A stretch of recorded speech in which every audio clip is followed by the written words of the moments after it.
This is a busy stretch of road along Tony Williams Starling Highway.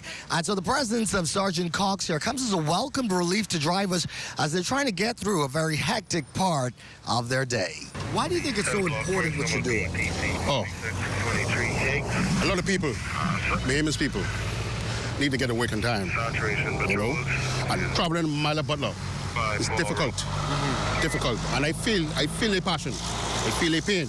With each passing driver, there's usually a horn that honks, a wave, or some gesture to acknowledge Sergeant Cox.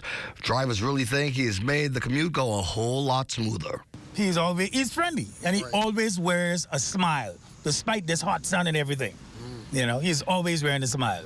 So he's an excellent fixture to have out here. He is awesome. He got to stay here. That's it. That's his position. That's it. Just let him come here and that's it. Meanwhile, Sergeant Cox has a few tips that drivers making that commute each morning should find pretty useful. I like to let the Bayman public know it's best to leave early. Best to leave early. I am here. Not because I am here. Some people leave late. All they say, oh, Sergeant Cox there, Sergeant Cox there. Some people just get up late because they know I am here. You know, but I would like to let the public know, for my sake and your sake, leave early. So tomorrow morning as you start your daily track, make sure head out early and keep an eye out for the upbeat traffic officer at Tony Williams Darling and Milo Butler highways because he will be there helping things move along smoothly to get you there safely. For the Bahamas Tonight, I'm Corvell Pfeiffer. Well, thanks, Corvell. And before we leave this evening, we want to wish David Sears a very happy birthday. And that's from your sister, Debbie Sears Rule. And that does it for the Bahamas Tonight. Thank you for continuing to make ZNS your first choice for news and information. Only the sun covers the Bahamas better than ZNS. From all of us here at ZNS, thank you for watching and good night.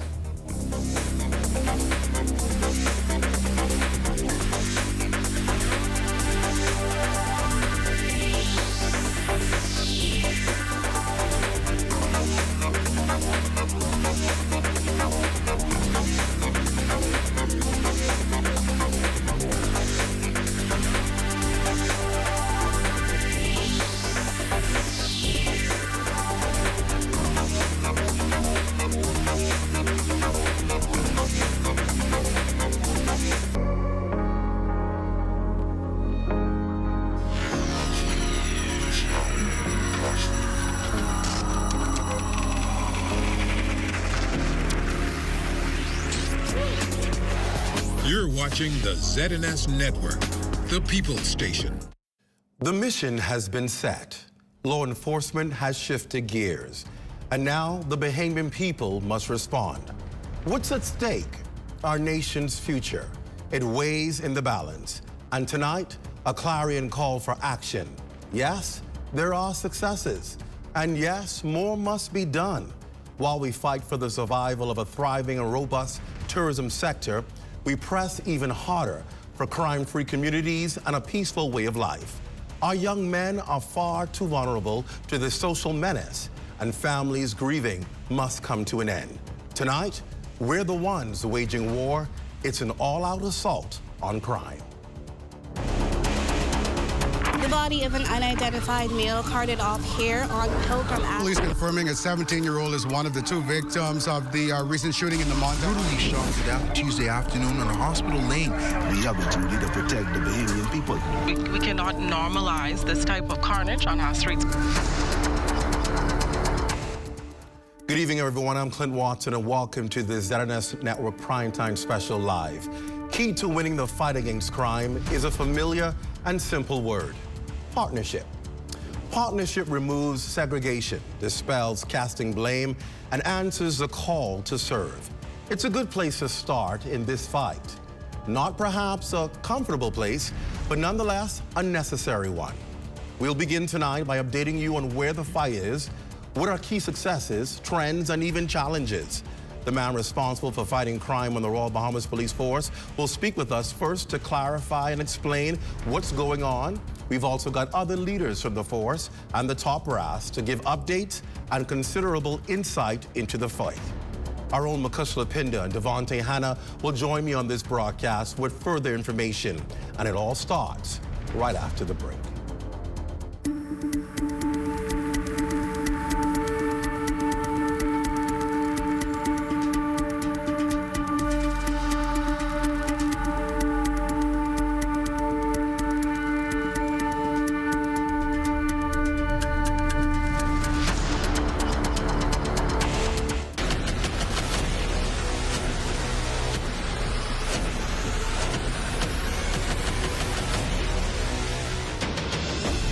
a decade ago, the Bahamas Striping Group of companies was birthed out of a passion to change the way we travel. From only a $5,000 grant, the tenacity and work ethic has propelled BSGC to one of the leading road management companies in the Caribbean. We pride ourselves on going the extra mile where others won't, through the use of our state-of-the-art equipment and our certified team. Although the success is commendable, the road has been long. Yet, the mission continues in striving to be a world-class organization ran by Bahamians for Bahamians. With the help of our experienced and hardworking team, we at the Bahamas Striping Group of companies are committed to making a difference, one road at a time. There's a spark of greatness in each of us. That spark is called personality. Individual gifts and talents provide the fuel to set that spark ablaze. Each child has the right to an education which values their personality and nurtures their talents, while teaching them to be respectful to their parents and their cultures.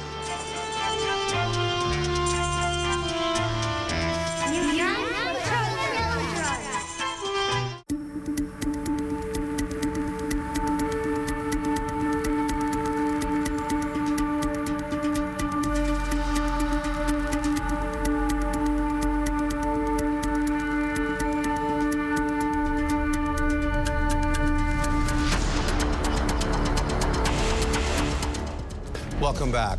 Assistant Commissioner of Police Warren Johnson is no stranger to the fight, especially on crime. Aside from the years serving on the front line, he has led a number of sting operations in his new role as Assistant Commissioner of Crime. He joins me now for a candid conversation. Sir, welcome to the show. It's good to have you here. Thank you for having me. We started this broadcast talking about a key word, partnership. How important is partnership with the Bahamian people in this fight on crime? Well, Clint, there is absolutely nothing we can do without partnership. And that is why it's so important for us to forge the relationships necessary to win this thing. And I just want to say from the onset, thank you very much for partnering with us as it relates to now displaying for us wanted posters on your community show. What we found that as a trend recently, a lot of these persons who have committed serious crimes absconding to the Family Islands, trying to evade us. So they're leaving the capital, going to Family Islands. How are they getting to the Family Islands? Well, it's very easy. You can go on in the case of Andros, you could go on a speedboat and be in Andros in just a few minutes. You could jump on a mailboat and get there very quickly. So you're finding them on Family Islands? Absolutely. We just had today a suspect brought in from the Berry Islands. Last week we had one from Exuma, and the week before one from Long Island. And so it's vitally important for us to have this relationship.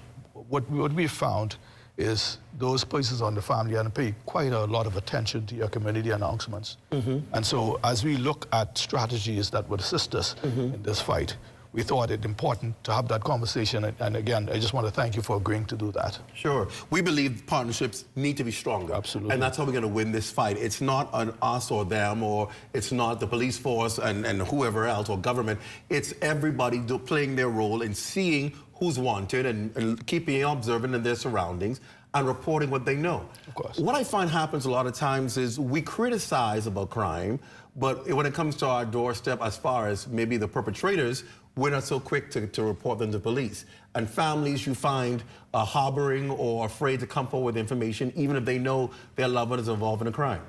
Well, and that is correct, because traditionally, there are only two occasions when persons and members of the public assist the police with information regarding crimes. One, if it affects them, or two, if it benefits them.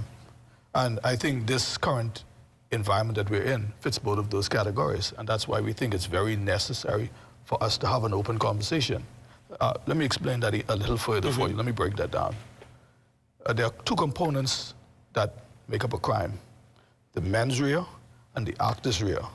What do I mean? The mens rea is the mental will, the mindset to commit a crime. For example, Warren Johnson decides that he's going to kill his children. Nobody knows that except Warren Johnson. The actus rea is the action carried out, combined. And so there are any number of persons in the country right now with a mindset to commit a crime. And I think it's unfair for you to say to the police, you did not prevent something you did not know about. Right. And so I also hold the view that during our lifetimes, all of us witness some aspect of a crime, the beginning, the middle, or the end. For example, every day you hear on the newscast a small Japanese car, a small Japanese car. It's so much for me that every time I see a small Japanese car, I look at it. So why is it so difficult for members of the public to say, I live in this community, I've noticed a small Japanese car moving about through the area, parked on the side of the road before something happens?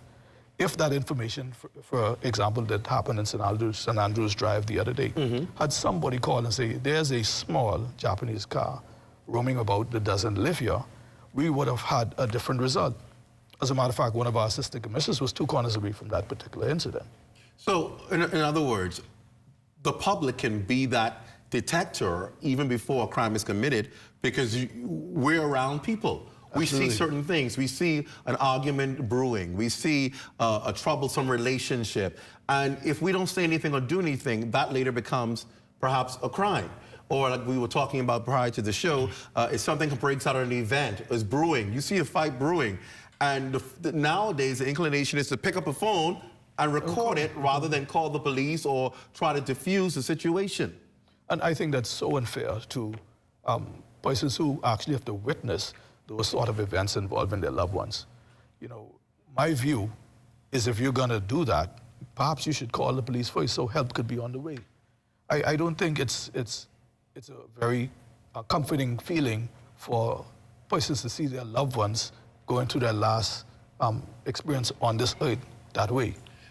We've been noticing, particularly, a lot of these crimes are, we're hearing that they're due to people who are either on bail, they have ankle bracelets on, and we're wondering how you're committing a crime if you're being electronically monitored. We found what is going on, why these ankle bracelets are not perhaps working as effectively as they should.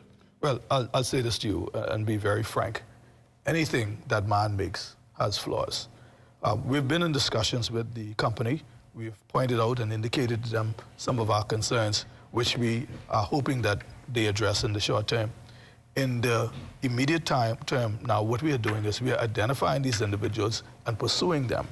Because if an individual is trying to evade us, he's going to be committing crimes along the way. So it's important for us to get them off the road very quickly. And that is, again, back to why we wanted the partnership with the corporation as it relates to getting the message out, getting the photographs out there. If you tell us where these places are, we could take them back into custody and stop them from offending. And just to keep this in perspective, if you have 100 individuals on bail for a serious offense, and each individual decides each day to commit 2 additional offenses 7 days a week, then obviously your numbers would spike. That does not represent a crime that's out of control in the country. Another thing as it relates to crime against our visitors, that is not a norm. Most of these incidents take place involving rival gang members or persons who have some beef with somebody else. And so as we look more into it in depth, we are addressing those issues. And as we see trends developing, we adjust our strategies to meet that. Let's talk about that. You talk about crime against visitors. We are aware of the latest case that's in the international press now. 2 ladies reporting alleged rapes in Grand Bahama. And they've gone on to do interviews internationally.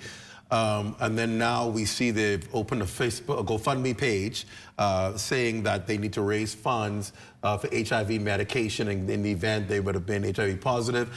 And let me tell you, we did our own investigation here in ZNS News, and we can tell you that the stories were not consistent because the ladies were saying on their Facebook posting, oh, we've been drinking all day, but yet in their interview on television, they said we had 1 drink. So clearly there's inconsistencies there. I know you can't go much into details, but what is this investigation showing you?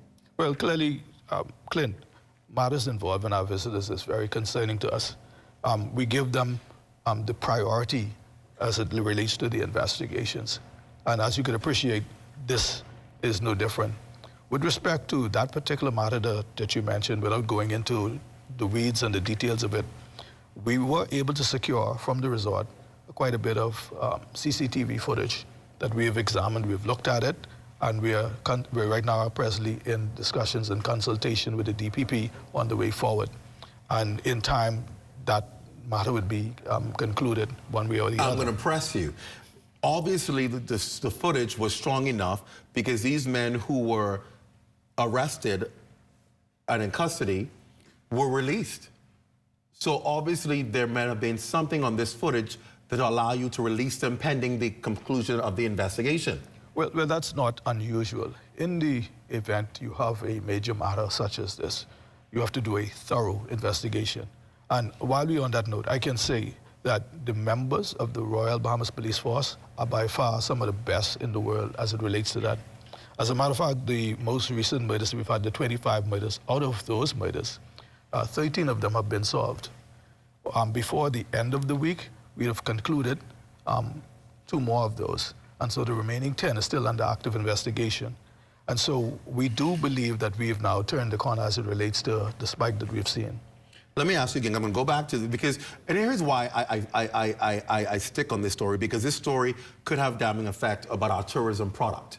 And we know, and if you've said it, the facts show that we don't have an issue with crime against our tourists and our visitors.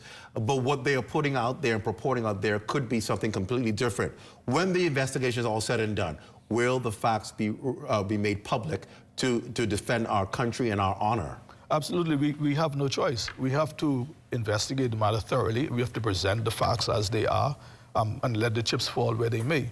I am satisfied from where I sit and what I know of the matter that we are making significant progress with those investigations. Are you satisfied with, I know you started to talk about it, are you satisfied with how your officers are going after these criminal elements and that it's not mushrooming or spreading out to the wider Bahamian public? Because Bahamians want to feel safe in their own country. Oh, absolutely. And what we did, if you check the record, when the commissioner presents these statistics for 2023, you would notice that we made significant gains.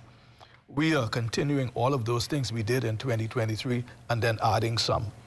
What we're doing now is we're trying to contain what has happened. We are satisfied that we have identified those individuals who are responsible for these matters. And we've also, through our requests to have the amendments made to the current bail act, that will also assist us. Because right now, persons who are on bail are committing additional offenses. If you're on bail for one matter, you need money. Obviously, these young men are not seeking gainful employment, and that is where our problem lies.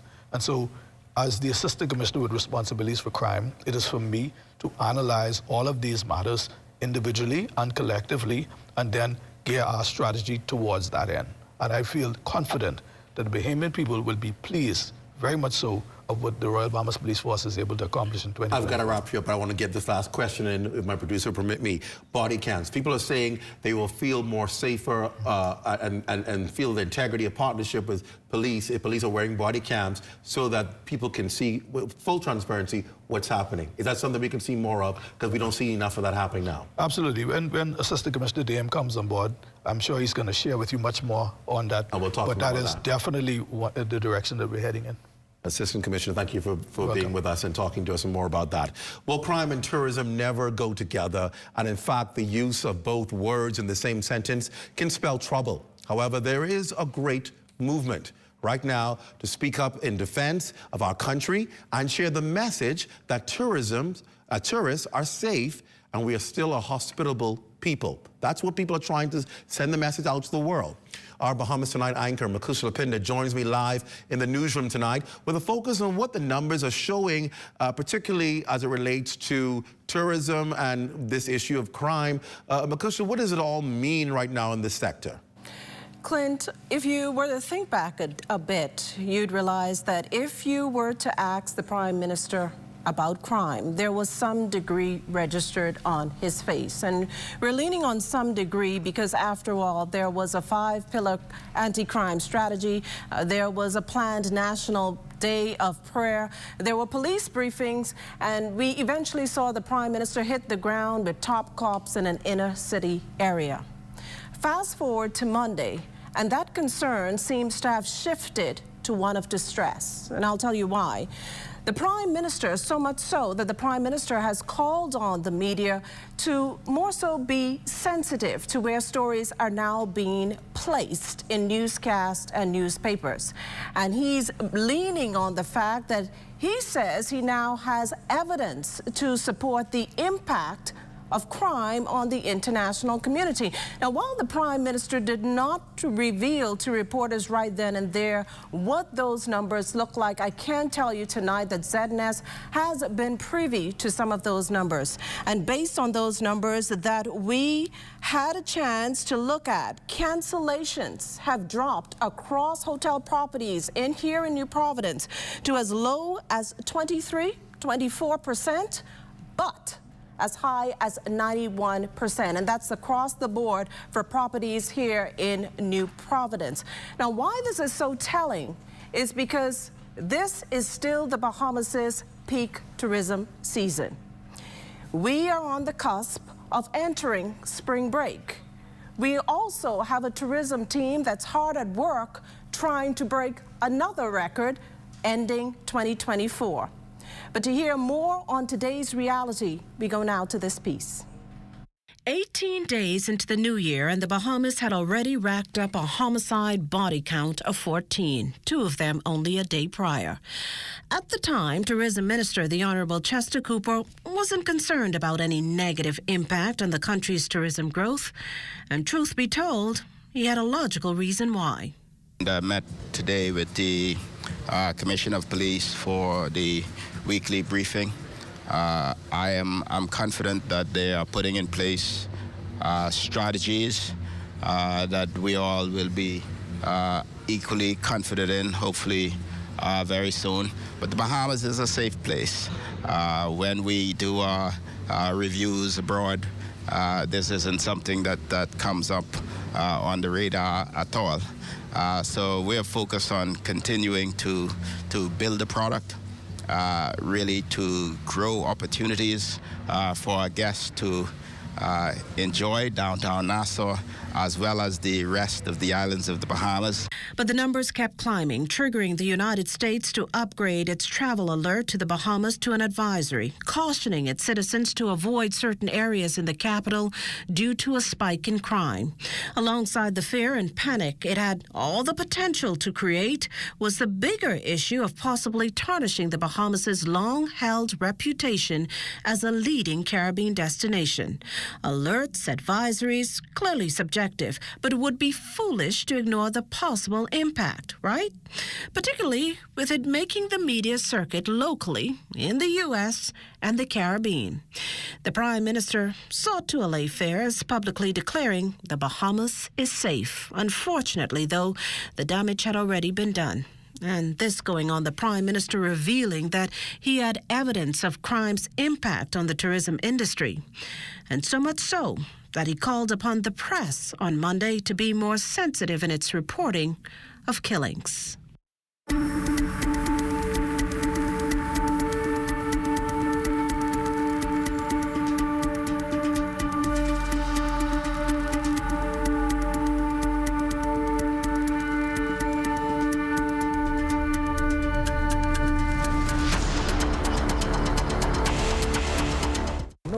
Somewhere. I said, catch me last time, they catch me this time. Vincent, what you running on with? And I sent you to the shop long time for the lad for me to put in this pot.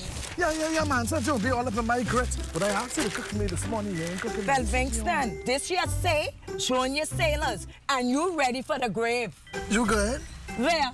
To the repast for your wave made rest in peace. Listen, it just say 200 young sailors could be out to this thing. And they say it could be fun, it could be prizes and surprises. And guess what? What? Surprise you and going. You won't carry me, but don't touch me, nephew! Nephew! What? Let's show them what we can do. Let them, Reggie. Show them what we do. Just for the young people, miss, man. Anyway, while in the station shaking up herself, I can see you on the 22nd through 24th, right over Montague. Uncle, you forget? What? When it's on the junior jungle, on the school pop band can be there. Oh, well, I can't miss this. Vincent! I hope you called me for my grits. Welcome to a world of art, a world of entertainment, and and a kaleidoscope of cultural expression. It's a new season of A&E Showcase. Allow us to take you on a journey and introduce you to the talented artists, musicians, and creatives who share their incredible stories. A&E Showcase. Watch it on the ZNS Network this fall.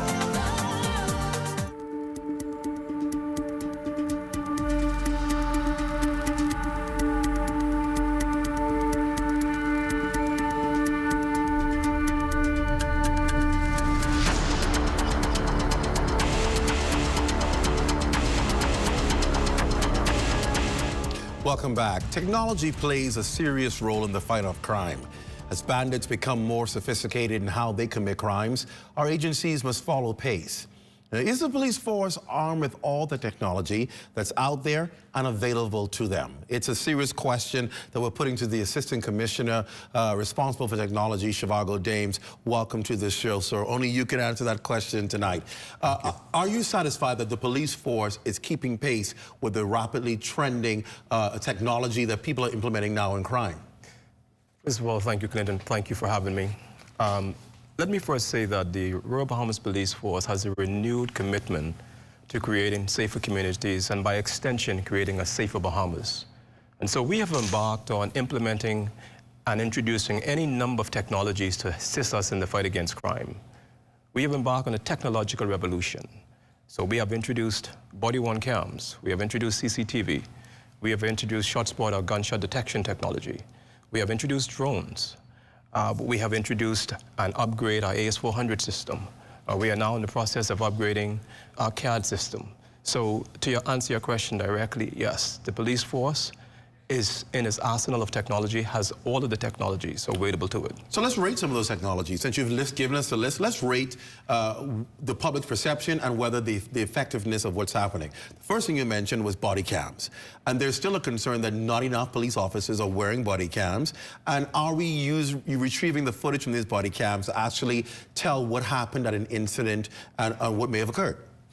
Yes, we are. The Royal Bahamas Police Force started out with body-worn cams in 2019.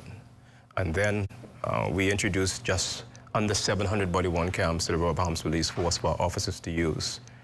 In recent times, we have upgraded those body-worn cams from the Axon 2 to the Axon Body Cam 3. And so in our arsenal at this time, we just have just under 1,000 body-worn cams that our officers are using every day. As relates to your question around the footage retrieved, we have any number of incidents that our officers have already recorded on their body-worn cams that have proven that the officers performed their duties well. The evidence that they captured on those body-worn cams, we were able to use that in courts to cause persons to be prosecuted for the offense they have committed. So the body-worn cams are working for us. CCTV, we talk about that. Pretty much almost every business has closed caption now. Sorry, not closed caption, closed circuit TV.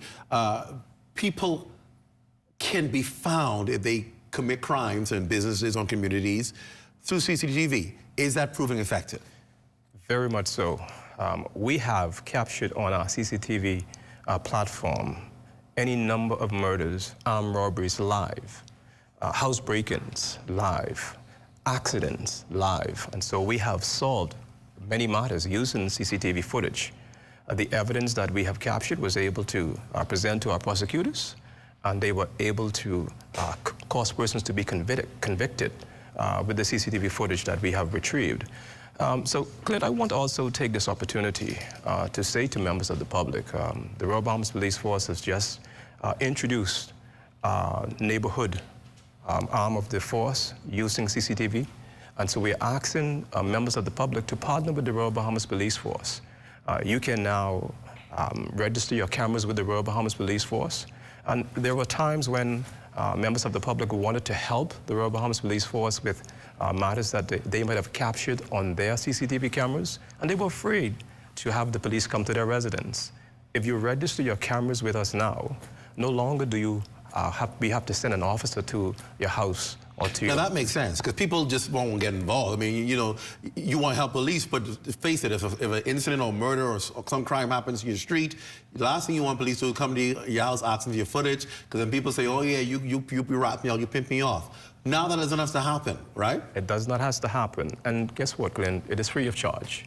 So you can all you do is register, you can register and you have camera. access to that footage from your control. So here's how it works for us. And let me first say that it's totally secure. All right, our platform is totally secure. And so you can go to our website as we speak, and you can register your camera. It takes about 2 to 3 minutes to register your camera. You register those cameras with us. Something happens at a particular area. We can go to our platform, our Fuses platform, where we have all of our technologies integrated to. We can see that you have registered your cameras with us. We click on that icon. We say to you, we believe that you would have captured some footage to a matter that was happened. Can you view your cameras and see if you have? And if you have, captured a piece of footage that we can use for prosecutorial matters, you can then send that footage to us via the system without us having to step into your home. There are thousands of cameras out there belonging to security companies and systems. Is that a part of the plan as well, to be able to partner with security companies who have access to footage? Exactly. So we are partnering with any number of business places as we speak. And so again, we appeal to members of the public. We all want to create safer communities. We all want safer communities. We all want a safer Bahamas. And so we are saying to you again, partner with us. Be a part of the fight. And one way that you can be a part of this fight is by registering your cameras with the Royal Bahamas Police Force. Let's talk about, with all of this technology, how is it that we're still having challenges with ankle bracelets and being able to monitor people, and people still committing crimes with ankle bracelets or cutting them off and throwing them away and not being able to detect them? Shouldn't we be a little more sophisticated and advanced when it comes to that? The system that we are using at present, yes, we have found that there were some challenges as it relates to persons being able to disconnect the monitor from their ankles. But as far as being able to detect where the offenders are, we can. How? Through the system. In the monitoring center itself, at the present company, once there is a breach with that particular device, the monitoring company receives an alert. Inside the company itself, they have officers who are on private engagement. They're able to dispatch persons or officers to that breach. In addition to that, the monitoring center also have access to 919, the police control room, or the real-time crime center. And we are also able to dispatch officers to respond to those breaches. Should residents feel safe knowing that technology is working for the Royal Bahamas Police Force? Absolutely. Residents can feel safe, not only our residents, but our visitors. Over 8 million tourists are visiting our country every year. 9 last year. 9 years last year, as you said, can feel extremely safe. I can tell you, as far as our CCTV system, we continue to expand it. We're going into communities. We have CCTV cameras now, just about any number of those entry-exit points in our communities, and we are about to expand that. We are actually, before now, trying to get the funds to extend the CCTV system by an additional 400 cameras. And not only are we concentrating on New Providence, but we're extending those cameras to Grand Bahama. We'll be extending them to Bimini, also into Abaco, because we realize that CCTV cameras work for us. All right, well, thank you so much. The man of technology, the Royal Bahamas Police Force, thank you for talking to us about that tonight. Most welcome. Well, the church is hoping it is able to render assistance in the fight. The church wants to get involved too. Yesterday, as you would have known, they met with the Prime Minister and members of his cabinet to discuss the issue. Devontae Hannah joins me live from the newsroom tonight to discuss what possibilities are on the table. So Devontae, that's where I start right there. What are the possibilities on the table when we talk about partnership with the church and government in the fight against crime?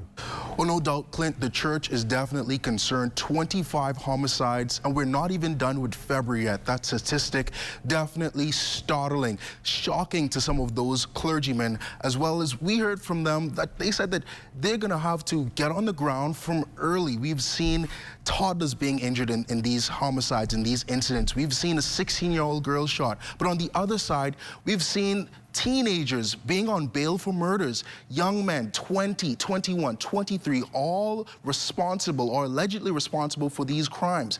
And the government is now making a plea to those church members to join in the fight, because the reality is, if we as community members fail to join this fight, if the church fails to join this fight, then we all fail. We all lose this battle that we're now waging on the streets of the capital. Now, the Prime Minister did speak to those church members, as you would have mentioned earlier. Here's what he had to say.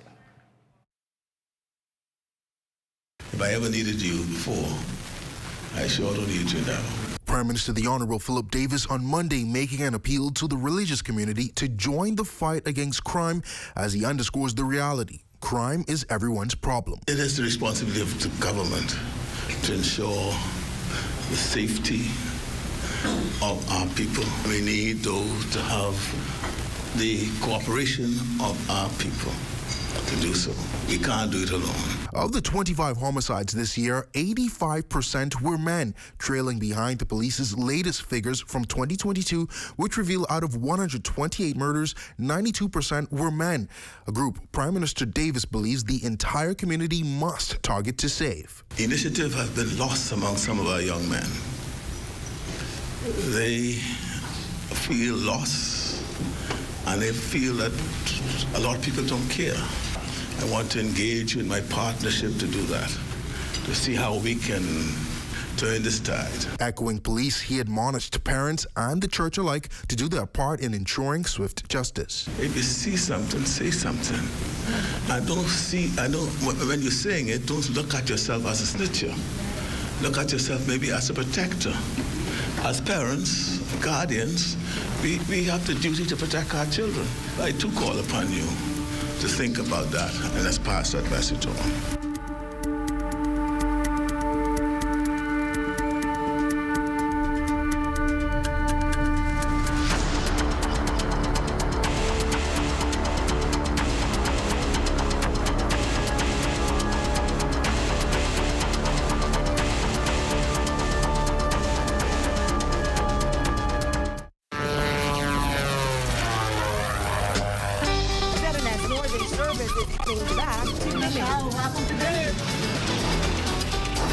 Oh, see a shark right there.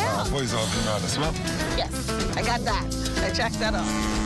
The weather's perfect. The food's great. People are very friendly. A week of live shows and the latest news, as well as reveal the untold narratives through the eyes of Biminites, as well as share with you why people from all over the world come to this beautiful island. Join us on February 12th through the 16th from 3 to 4 p.m. only on the ZNS Network. There ain't no place with better diving than Bimini. We have undersea adventures right here in Bimini. There's a spark of greatness in each of us. That spark is called personality. Individual gifts and talents provide the fuel to set that spark ablaze. Each child has the right to an education which values their personality and nurtures their talents, while teaching them to be respectful to their parents and their cultures.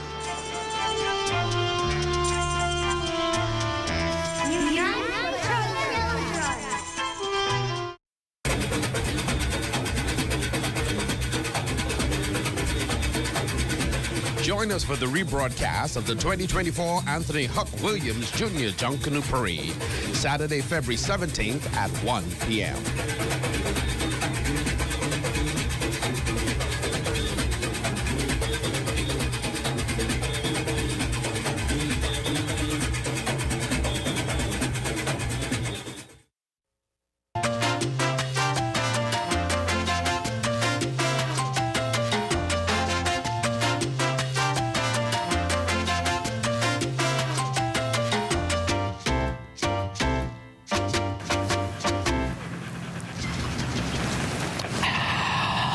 Well, what about me?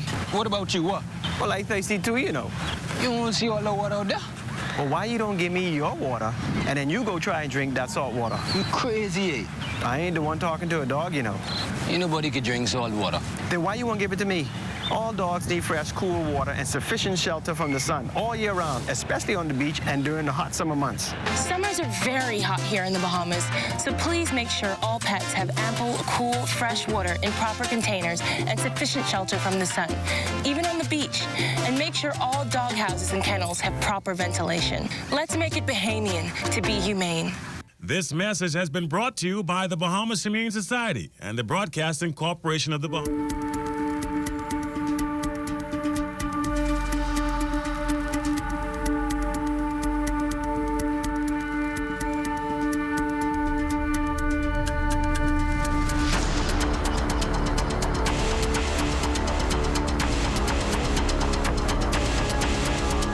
ZNS Digital is putting a full-court press assault on crime alongside the Royal Bahamas Police Force. You may be wondering exactly how are we going to do this? Well, coming very soon, you'll be able to log onto all of our social media pages to find out the latest from police in terms of breaking crime news, as well as who exactly officers are looking for. You will also be able to call in with your tips to the Royal Bahamas Police Force by calling Crime Stoppers at 328-TIPS, 911, 919, or even walking into the police station. Join us in this fight as we continue to make a safer Bahamas. Thanks a lot, Devontae, and exactly we want you to do that. Pick up your phones or wherever you go on to log on to social media, go on to ZNS Facebook page, go onto our Instagram page, whatever you get ZNS News on, and you'll be able to see the wanted posters. We're going to have those posted every day. We'll have links to the police force page for more information on persons who are wanted. It's a part of our partnership that we're starting with the police force to ensure that these faces become familiar to the public, so that if you see them anywhere, you can call police and we can get those persons into police custody. Thanks a lot, digital media, for that. Well, deep intelligence and strategy are key factors in cracking cases and finding wanted suspects. There's also the fallout for communities impacted by crime, and more personally, families who are forced to deal with the loss of loved ones. Assistant Commissioner responsible for operations is here to talk to us about that. And of course, he is none other than Damian Robinson. Of course, he heads the Operational Support and Internal Security Division. And of course, she is the face of the police force, serving as press liaison officer, Chief Superintendent Kristen Skippings, who knows all too well the impact crime has on communities and families. Welcome to the show, both of you. Thank you for being here tonight. I want to begin with you first, Assistant Commissioner, because you deal with a lot of the operations. You deal with patrols, particularly saturation patrols. You deal with a lot of the Internal Security Division. Talk a little bit about what are some of the strategies that you have implemented already that have yielded results in this fight against crimes? What are some of the things that you were able to have done? Well, thank you, Clint, and good night, Bahamas. And then I want to, first of all, say that the Royal Bahamas Police Force has been around for almost 184 years. And we've been battling this scourge of crime for such a long time. But as of lately, you know, we have implemented a number of operational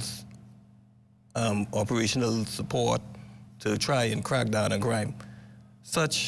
These operations include Operation, you might have heard the names thus far, Operation Eagle Claw, Black Strike, Operation Ceasefire, that has been around for the past almost 2 years. And these operations, Clint, we've been great success for the Royal Bahamas Police Force. And the whole purpose of all of our operations is to target the prolific offenders. We execute search warrants. We out there disrupt the gang activities. We also there to target the drug peddlers in many of these inner city communities. And since we know that that is the reason why we're having all of this crime. It's gang retaliations based on drugs. We know that that is the key reason, and the fall and everything that follows is because of this drug issue that we're having. That's a dangerous thing to do, right? Because when you're ever going to infiltrate inner city communities where there's a prevalence of gangs, you're dealing with, obviously, intelligence. How are you getting successful cooperation in your intelligence to be able to go into the right territories and to be successful with the operations? Yes, Clint. And we believe in intelligence-led policing, and you have heard that term coined some years back, and we're still believing that members of the community, if you see something, say something. Are they saying it now? Yes, because the public, the general public is concerned about what is going on in their communities. They're no longer going to sit back and allow the criminal element to take over without them talking to the police. And you know, Clint, you don't even have to, you may know a police officer, a family member, a friend. Clint, you and I, we grew up in Kingsway Academy. We went to high school together. And I expect that Clint Watson sees something, he can call me and say, Damien, I see something going, I don't like it. And that is what members of the public are now. They are sick and tired, and they're fed up with what's going on. I'm glad to hear that, because so many times we see videos that go viral of police in inner city communities or dealing with a raid or something, and you hear the public carrying on, they cussing at police, they telling the police, oh, here's nothing, why are you carrying on like that? And sometimes you see some physical activity from police that may be questionable with the use of force to restrain or retain people, and it's a video that goes viral and gives the impression that there is not good partnership with police and these inner city communities. How are we addressing that? Not at all, Clint. The general populace in the community, they love their police. We say that the police are your friend. You have some persons who may be against the actions of the police because for whatever reason. But at the end of the day, the police has a job to do, and we were taught from training days that, hey, you let words just fly over your head. We must have broad shoulders. Really? Because you listen? Okay, I'm not going to be the advocate today. Because sometimes there are some challenges with officers who cannot take words going over their head. Well, Clint, let me jump back. Clint, I'll say it like this. Everyone has a threshold. Right. But like I say, from our training, we are trained to take this. That's why in training, you've heard the story that the instructors, they talk harsh to you, and that's the whole purpose of it, to try and get you to be ready for when you go there in the program. Face. You're not going to meet everyone who's going to like you. Not everyone likes Damien Robinson. I don't expect that. I expect for you to respect the law. The law was put in place for all of us to abide by the law. No police officer is above the law. If we go afraid of the law, then we have an internal investigation after our complaints of corruption, and we deal with officers. So police aren't afraid to arrest their own? No, not at all, Clint. You've seen it. Many police officers have been dragged before open court and charged when they go afraid of the law. We are not above the law. No one is above the law. I want to bring Chief Superintendent Skippings in here because we see your face all the time on the news, and I must say it's a tough job. I don't know how you contain it and handle it all the time. But talk about what families experience when we see these tragedies. And sometimes we just hear another murder and we say, okay, another person gone. But it impacts so many people who we don't see in that picture. And how talk about the emotional toll it takes on a nation and a society and community with these crimes. Well, good evening again to you, Clint. Good evening, Bahamas. I want to say that, yes, when we're on the crime scene, the only thing that members of the public truly see are they see the deceased, they see the mother or family or relatives, I should say, of that person, but it has far-reaching effects because one death, well, let me say this first of all. When a person dies, you have the family of the victim that is affected, and then you have the family of the perpetrator that is also affected. You also have children, mothers, fathers, extended family on both sides who are affected as a result of the incident that took place. And so it just doesn't end there. That's just the initial phase of it. You now have to go further because what kind of scars are now left on these children who have witnessed their loved ones' lives being taken and left on the streets? It's far-reaching, and so now you always hear me say it. It calls now for every sector of society to now come in and play their role. You have to use counseling for those young people. To ensure that they don't repeat the cycle. And so that, there's a saying that's like hurting people hurt people. And so if we're not able to reach those children and family members of those victims who have been hurt, we will definitely see the cycle repeat itself. And so that's why it's incumbent upon every arm of society to function in its totality. Social services has a role to play. The church has a role to play. Civic society has a role to play. Business people, the school, the list goes on and on. If we're gonna pull it together, can we pull it together? Yes, we can. We're only 21/7. The question is, do we really want it to happen? Right. And if we really want it to happen, are we going to be consistent in our efforts? It calls for us strategically planning and working conscientiously each day until we get it back. Are we going to use some young people now? Yes, we will. But now we have to go to the primary school. We have to go back. The Bible says, train up a child in the way he should go, and when he is old, he will not depart from it. It calls for us now to go back to train the child properly, keeping it in line with our preamble, which guarantees us freedom by a national commitment. That's powerful. I want to go back, ACP, to talk about, we've talked about police and police in communities, and a lot of what you're doing is so, I'm so glad you're doing this, is effective. You're weeding out a lot of the systemic problems. But if somebody needs to report someone, what is the route to do it, particularly if there's an officer and they feel they've been wrong? Because I believe stronger partnerships come when our people feel they are protected and that they have the trust of the police force. What is the process if they need to report something that they believe may be disturbing behavior from law enforcement? Well, Clint, if like you said, trust, we must always build the public trust. That's when we'll get the public to work with us. They'll be more ready to give us information pertaining to any criminal offense or any crime that is committed. And they can come, you can come to the police headquarters. We have our complaints and corruption section. You can go there and you can make a complaint without fear that you will be patronized, but that is what that section does.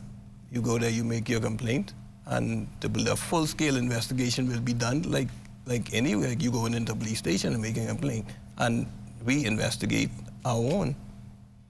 Let me ask, Chief Superintendent, do you believe there's enough follow-up? I know there's a lot of crime sometimes, and it's hard to follow up every story, but do we need more follow-ups with families and victims and those impacted to ensure maybe a year from now to see what they're doing? How's it working? Are they enrolled in a particular community program? Most definitely, we do need follow-ups, and we do need programs that are going to be consistently followed from children in primary school straight up until they graduate from high school. That is the only way we can be reassured that the young people's minds, their mindset have changed, because that is what we truly need for our young people, a mindset change. And so we have to have those programs in place.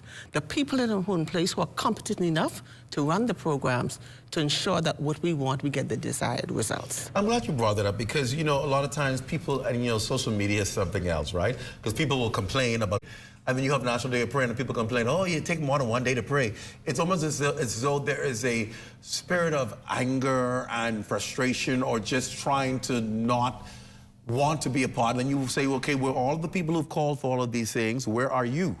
Where are you? Where is your support for these initiatives? And I think it goes back to what we've been talking about all night, and that is partnership. Yes. We can't just sit back and say, y'all fix it. No. I want it fixed. The country in a bad state, fix it.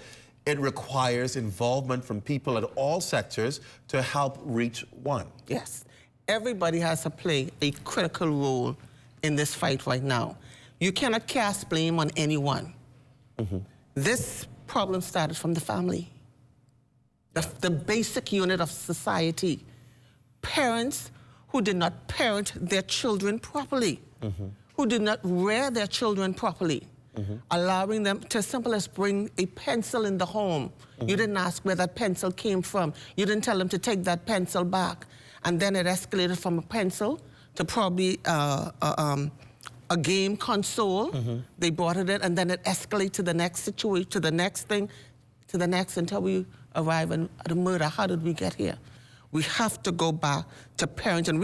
We almost, Clint, I believe, have to get to the point where we now have to strategically look at each community, look at the homes and say, you know what? This person here needs to enroll in parenting classes. And make it mandatory. Make it mandatory for parents to go to consequences. Parenting. Yes. We need consequences. And in our while the country. parents are also receiving instructions in parenting, there's some program for the child to be enrolled in at the same time. So while we're changing the mindset of the parent, we're actually changing the mindset of the child at the same time. And in that way, we're actually changing one home at a time, one street at a time, one community at a time, and we can pull our Bahamas back together. Chief Superintendent Skipping, thank you for being here. Assistant Commissioner Robinson, thank you for being here. When we come back, urban renewal, its impact, and school policing and training. How do we use our fight to impact others for the good, while at the same time providing the necessary training and skill? That discussion ahead. Stay with us.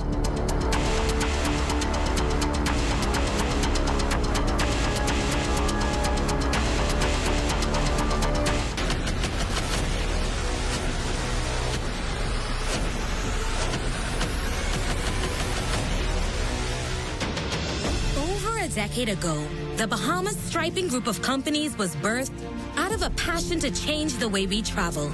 From only a $5,000 grant, the tenacity and work ethic has propelled BSGC to one of the leading road management companies in the Caribbean. We pride ourselves on going the extra mile where others won't, through the use of our state-of-the-art equipment and our certified team. Although the success is commendable, the road has been long. Yet, the mission continues in striving to be a world-class organization ran by Bahamians for Bahamians. With the help of our experienced and hardworking team, we at the Bahamas Striping Group of companies are committed to making a difference, one road at a time.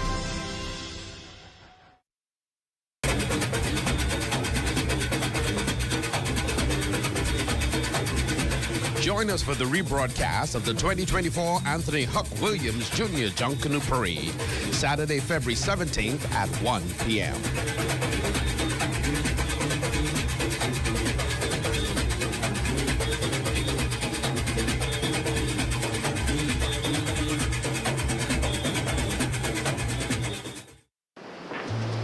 There's a spark of greatness in each of us. That spark is called personality. Individual gifts and talents provide the fuel to set that spark ablaze. Each child has the right to an education which values their personality and nurtures their talents, while teaching them to be respectful to their parents and their cultures.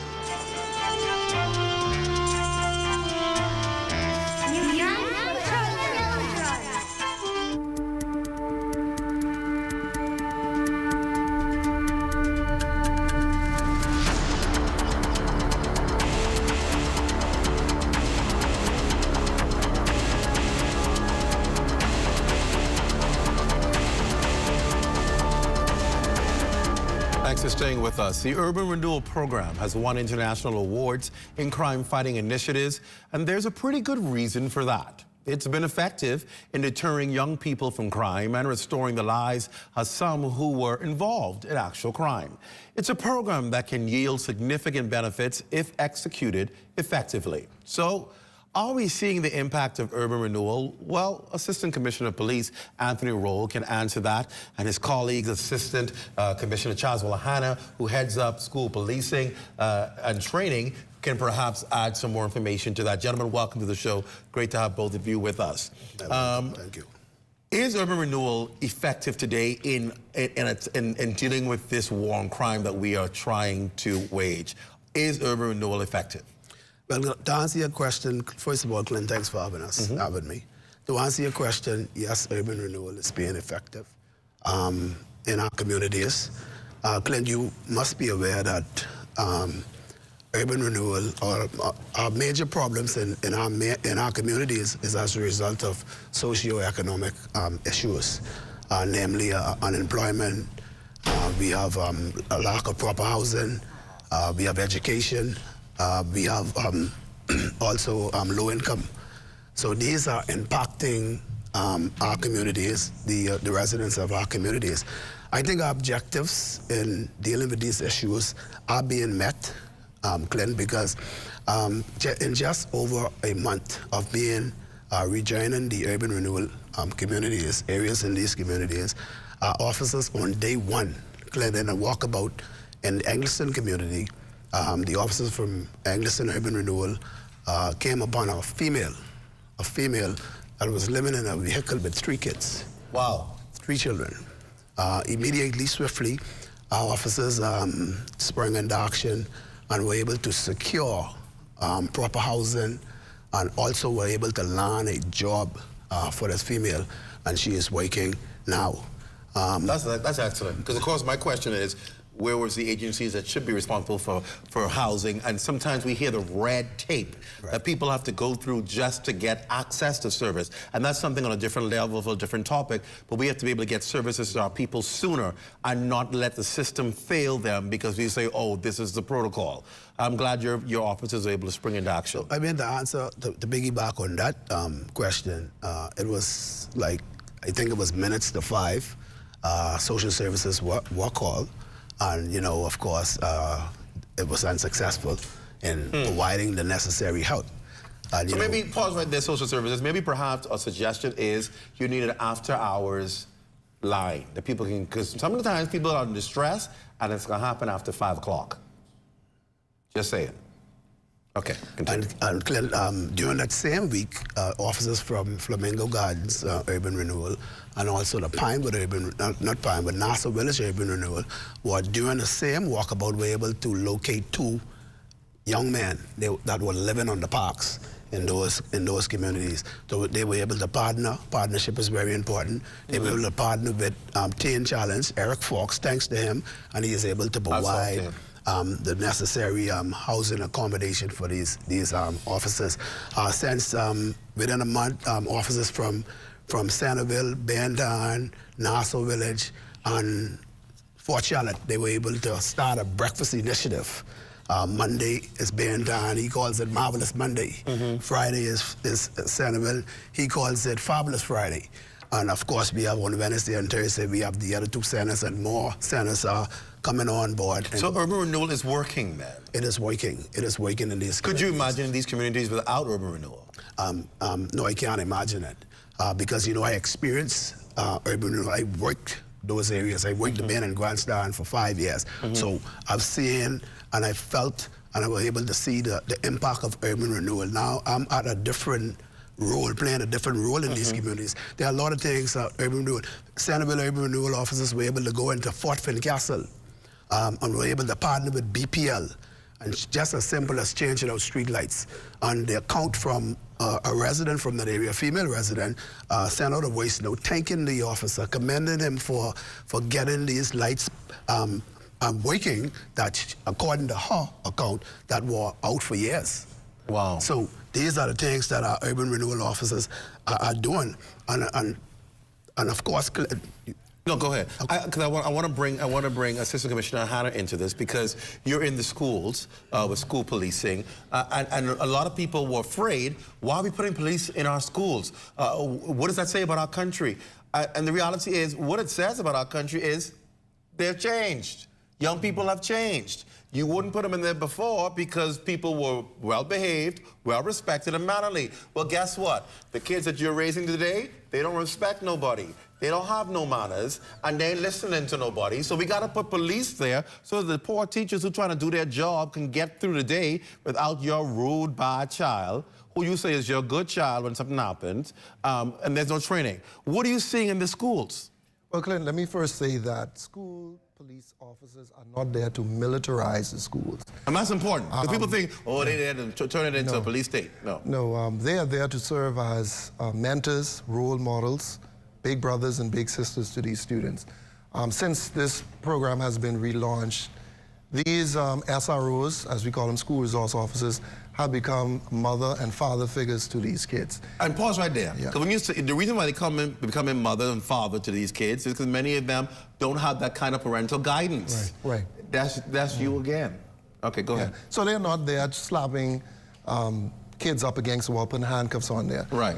When the incidents happen on school, they're there to offer them advice, get involved in diversion programs. You know, you're well aware of the Second Chance program, where we're not trying to put juveniles in front of the criminal justice system because they could have a negative impact on their lives, and we want to give them an opportunity to divert, to move away from a life of crime, because if we don't, they're going to be your future crime You're right. victims. They're going or to your graduate and future crime become the crime. suspects. Are you making progress? Are we seeing young people changed because of these programs? Yes, we have improved school safety. All of the indicators of school safety, the fights, the drugs, the weapons, all of them are decreasing. But we still have a handful of students who need some extra attention, and that's where we're going to relaunch this Second Chance program. We're going to identify these students so we can divert them from getting into a life of crime. But it is having a positive impact. The school administrators love it.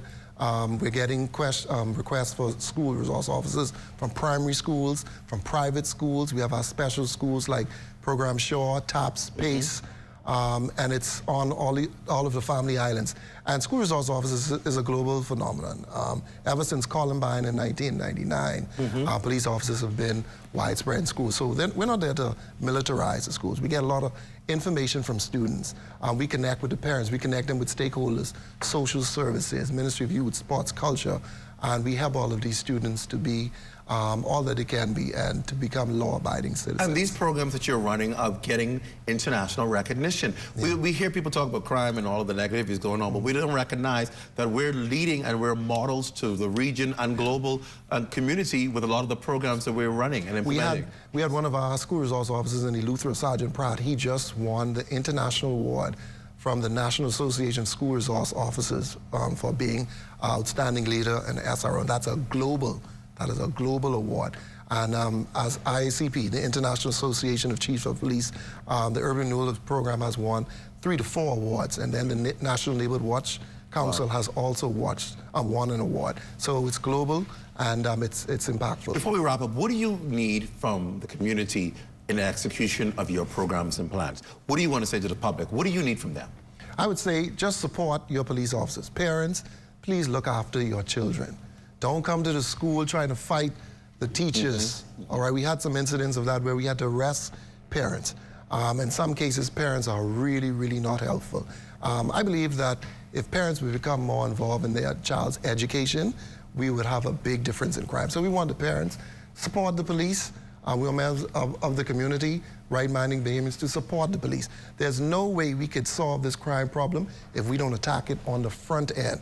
Because those persons who are in the criminal justice system at that crime age now, as the commissioner said yesterday in the luncheon with the Prime Minister, there's very little you could do.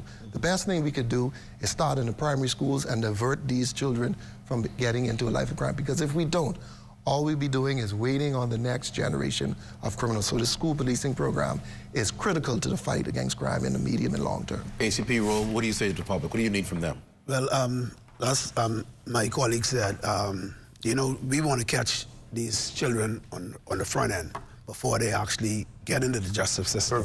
Preventative, because that's our job, to prevent. And, you know, these things require programs, the necessary programs that you would involve our youths in particular into being a part of, something positive. So I want them to support us too. You know, these programs also require funding. So, you know, say the corporate Bahamas, you could assist, you could have play a role in this fight also by assisting us in trying to provide funding so that we could have the necessary programs in place so that we could, if we only catch one out of that number, I feel it's worth it. It's worth it. Gentlemen, thank you both for being here tonight, and thank you for your service. We appreciate it. Stay with us. We'll wrap up right after this.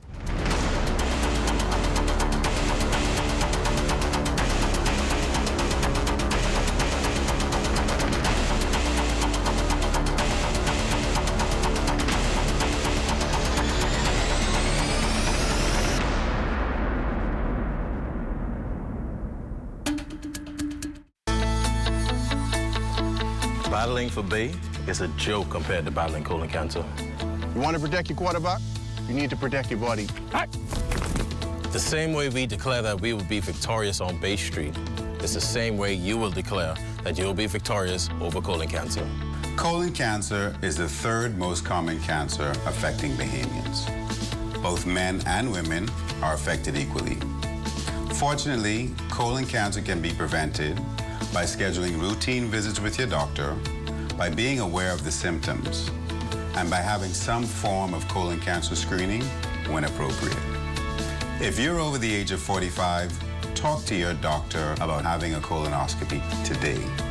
so that you can avoid a conversation about colon cancer tomorrow.